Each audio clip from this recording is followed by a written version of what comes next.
Hola a todos, bienvenidos a un nuevo episodio de Domina Presupuestos, el lugar donde desglosamos temas financieros de una forma clara y sencilla. Hoy tenemos un tema muy interesante y como siempre me acompaña Lucas. ¿Cómo estás, Lucas? Hola Jessica, muy bien, muchas gracias. Hoy la verdad que vengo contento porque vamos a hablar de los fondos indexados, que es una de las formas de inversión más populares y más efectivas que hay en el último tiempo. Estoy seguro que este episodio ayudará a muchos a entender este tema que se vuelve cada día más relevante.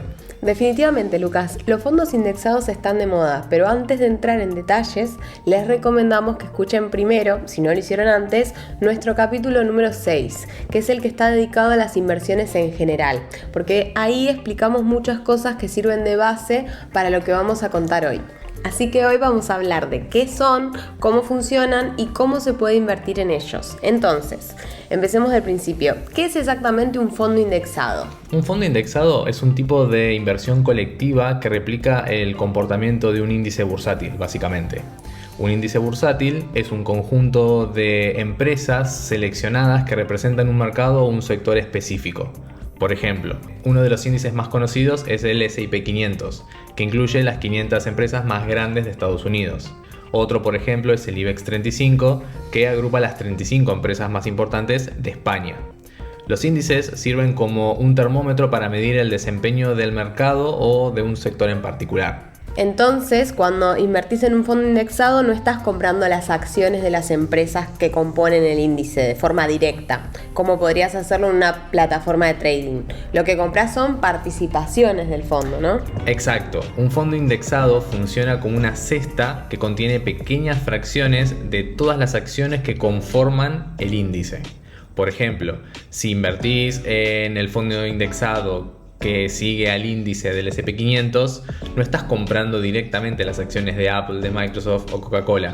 En su lugar lo que estás haciendo es, como decís, estás comprando participaciones del fondo y ese fondo a su vez posee las acciones del índice. Entonces, mi dinero se distribuye automáticamente entre todas las empresas del índice. Si son 500, 500. Si es un fondo con 35 empresas, son 35. Como si estuviera diversificando mi inversión aún más que si compro esas acciones. Porque para comprar acciones tengo que elegir una empresa a la vez, ¿no? Exactamente. Por cada participación que compras, estás adquiriendo una pequeña porción de todas esas empresas que forman parte del índice. La gran ventaja de invertir en un índice es que no tenés que comprar acciones individualmente, no hay que irlas eligiendo una por una.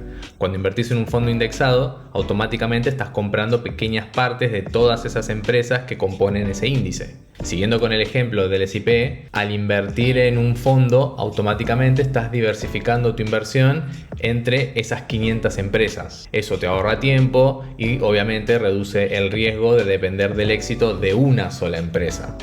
Además, como estos fondos no necesitan un equipo de analistas que tengan que decidir qué comprar y qué vender en todo momento, sus comisiones son mucho más baratas. Esto, combinado a la diversificación que ofrecen, los convierte en una opción muy atractiva para los inversores a largo plazo. Claro, lo que decís del riesgo es cierto, porque si yo invierto en solamente 2 o 3 empresas comprando acciones y esas 2 o 3 empresas le va mal, pierdo todo. Sí. En cambio, si yo invierto en un fondo indexado que tiene 500 empresas, es muy difícil que le vaya mal a las 500 empresas, ¿no? Efectivamente.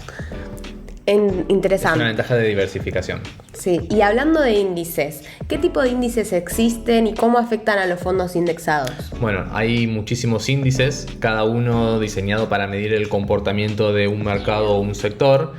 Cuando mencionábamos antes el S&P 500, dijimos que incluían las 500 empresas más grandes de Estados Unidos y el IBEX 35 agrupa las 35 empresas más importantes de España. También está el índice, por ejemplo, el MSCI World, que cubre las 1.500 empresas en más de 20 países desarrollados, ofreciendo, digamos, una visión mucho más global y diversificada del mercado.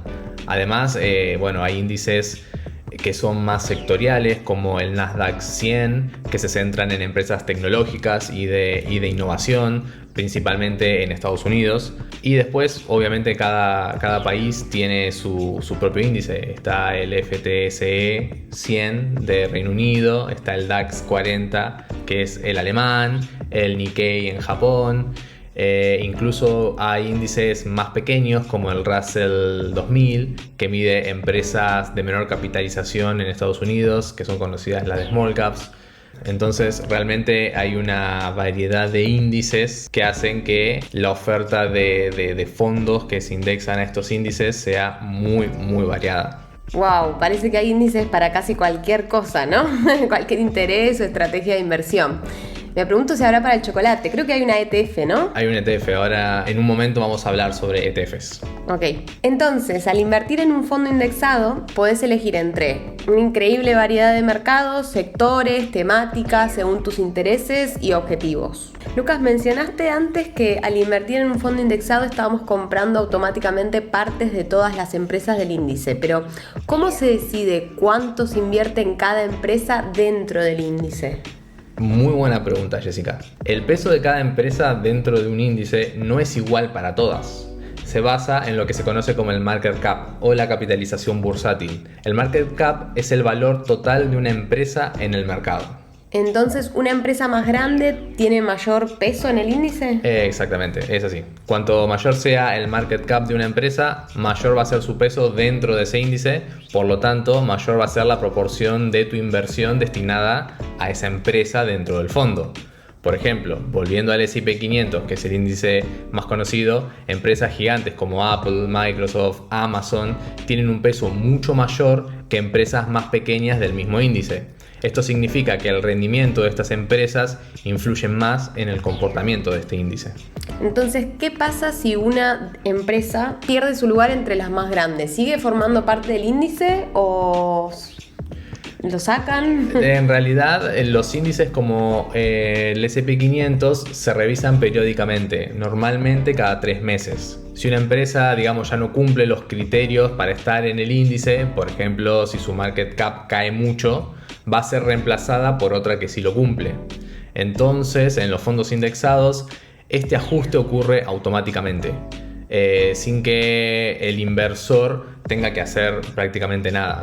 Esa es otra de las grandes ventajas de estos fondos y por eso se le llama inversión pasiva. Siempre estás invirtiendo en las empresas más relevantes según el índice. Es el índice el que va marcando el proceso de inversión del fondo.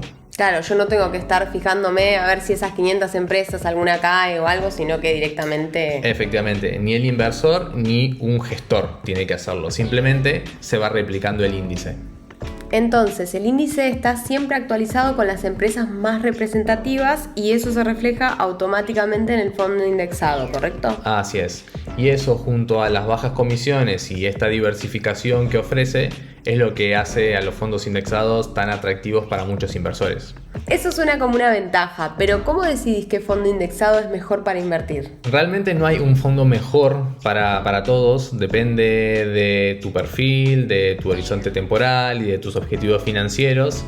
Sin embargo, hay 3 factores claves a considerar para saber si un fondo es el correcto para nosotros o no. Si el fondo acumula o distribuye dividendos, por ejemplo, es un criterio. El tamaño del fondo es otro criterio.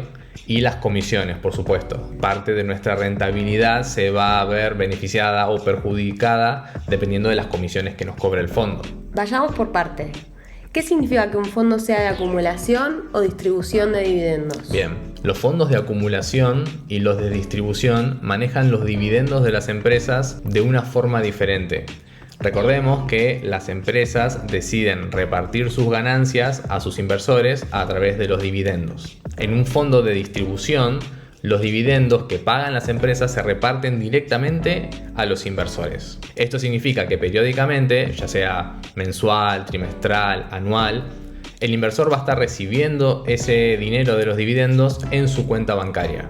Es una buena opción si alguien busca generar un flujo constante de ingresos, por ejemplo. Por otro lado, en el fondo de acumulación, los dividendos no se reparten, sino que se reinvierten automáticamente en el propio fondo. Esto permite, digamos, que el valor del fondo crezca más rápido gracias al interés compuesto, ya que cada vez hay más dinero trabajando dentro del fondo. Se suma lo que nosotros invertimos más los dividendos. Es ideal para quienes buscan, digamos, maximizar su inversión a largo plazo. Entonces, si el fondo acumula los dividendos, no tengo que pagar impuestos hasta que vendo las participaciones, digamos. Exactamente, esa es la otra ventaja de los fondos de acumulación. No pagas impuestos por los dividendos mientras se reinviertan dentro del fondo. Solo vas a tributar cuando vendas tus participaciones en el fondo, lo que puede ser mucho más eficiente fiscalmente a largo plazo. ¿Y lo de distribución sí pago? Sí, en los fondos de distribución pagas impuestos cada vez que recibas los dividendos, incluso si decidís reinvertir ese dinero luego. Entonces esto puede ralentizar el crecimiento de tus inversiones porque estás perdiendo una parte de esos ingresos en impuestos. Entonces, si la idea del inversor es seguir invirtiendo a largo plazo, no tiene mucho sentido cobrar los dividendos, pagar impuestos para luego volver a invertirlos. Esto, los de distribución, es para alguien que está buscando una renta trimestral o mensual fija y que acepte el costo. Claro, para alguien que capaz gana la lotería, no quiere volver a trabajar y dice, bueno, voy por unos dividendos. Exacto. Ahí tiene más sentido. Que todos los meses cobre sin necesidad de que me estén descontando dinero de los impuestos. Pero para el que quiera hacer crecer su patrimonio y no esté buscando una renta, los de acumulación son fiscalmente más interesantes. Entonces podríamos decir que los fondos de acumulación son más adecuados para quienes buscan crecer su capital a largo plazo, mientras que los de distribución pueden ser más útiles para quienes quieren ingresos regulares todos los meses, ¿correcto? Es así, es exactamente. Lucas, hemos hablado de fondos indexados, pero también escuché mucho sobre los ETF, que antes habíamos hablado, ¿no? Del chocolate. Del chocolate. ¿Qué son exactamente los ETF y qué diferencia hay entre un ETF y un fondo indexado tradicional, no? Los ETFs son otros vehículos de inversión muy populares que significan fondos cotizados en bolsa.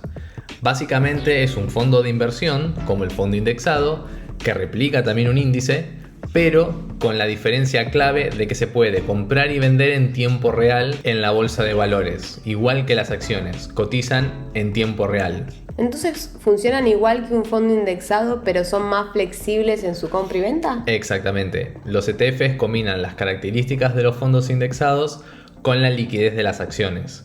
Podés comprar y venderlos durante el horario de bolsa al precio del mercado en el momento, algo que no se puede hacer con los fondos tradicionales, que solo se negocian al cierre del mercado y a su valor liquidativo diario. El ETF cotiza minuto a minuto. ¿Y tiene las mismas ventajas de diversificación y bajas comisiones? Sí, es exactamente igual. Los ETFs también están diseñados para replicar los índices, lo que significa que ofrecen una diversificación instantánea. Suena interesante. ¿Hay algo más que debas saber sobre ellos?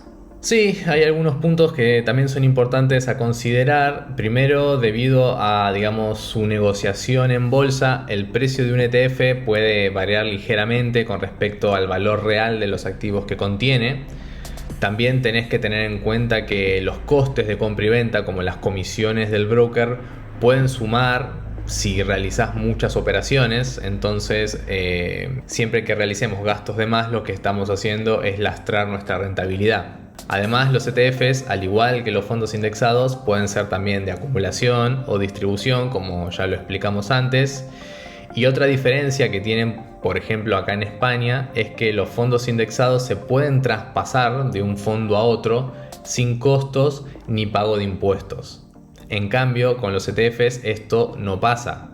Si tengo, por ejemplo, un ETF del IBEX y lo quiero pasar a otro ETF del S&P 500, tengo que vender primero el ETF del IBEX y luego pagando impuestos y luego comprar el del S&P 500. En cambio, los fondos tienen la ventaja fiscal de que se puede pasar el dinero de un fondo a otro sin pasar por Hacienda. Tiene sentido. Creo que queda mucho más claro ahora. Sí, también es importante aclarar que dentro del mundo de los fondos existen los gestionados. Son también fondos de inversión, pero funcionan de una forma diferente a los indexados. En lugar de replicar un índice, estos fondos son gestionados activamente por un equipo de analistas y gestores profesionales que toman decisiones sobre qué activos comprar o vender, buscando superar el rendimiento del mercado. Es decir, no siguen el índice, sino que es el gestor el que decide en qué invertir. Por eso a esto se le llama gestión activa en contraposición a la pasiva, porque hay un gestor detrás, hay un equipo que analiza dónde invertir. ¿Y esto tiene ventaja frente a los fondos indexados que hablábamos antes? Bueno, en teoría los fondos gestionados o de gestión activa pueden ofrecer mejores rendimientos que el mercado, ya que intentan anticiparse las tendencias y tienen un montón de técnicas para intentar superar al mercado. Sin embargo, esto no siempre ocurre y realmente es muy difícil de batir. De hecho, la mayoría de los fondos gestionados no logran superar a los fondos indexados a largo plazo, especialmente después de descontar las comisiones, que suelen ser más altas debido a que hay un equipo detrás. Hay un equipo gestionándolo, entonces evidentemente cobran más comisión. Pero hay fondos gestionados muy interesantes y sin duda vamos a hablar de ello en otro capítulo porque merece que le dediquemos tiempo. Por el momento centrémonos en la inversión pasiva. Me parece genial. Ahora sé que mucha gente se pregunta ¿dónde puedo comprar fondos indexados? ¿Qué opciones hay? Bueno, elegir un buen broker es crucial, Jessica, porque será la plataforma donde vamos a gestionar nuestras inversiones. Algunos puntos claves a tener en cuenta a la hora de elegir un broker es fundamentalmente la regulación y la seguridad. Hay que asegurarse que este broker esté regulado por una entidad confiable en el país donde opere, como por ejemplo la CNMV acá en España o la SEC en Estados Unidos, la FCA en Reino Unido.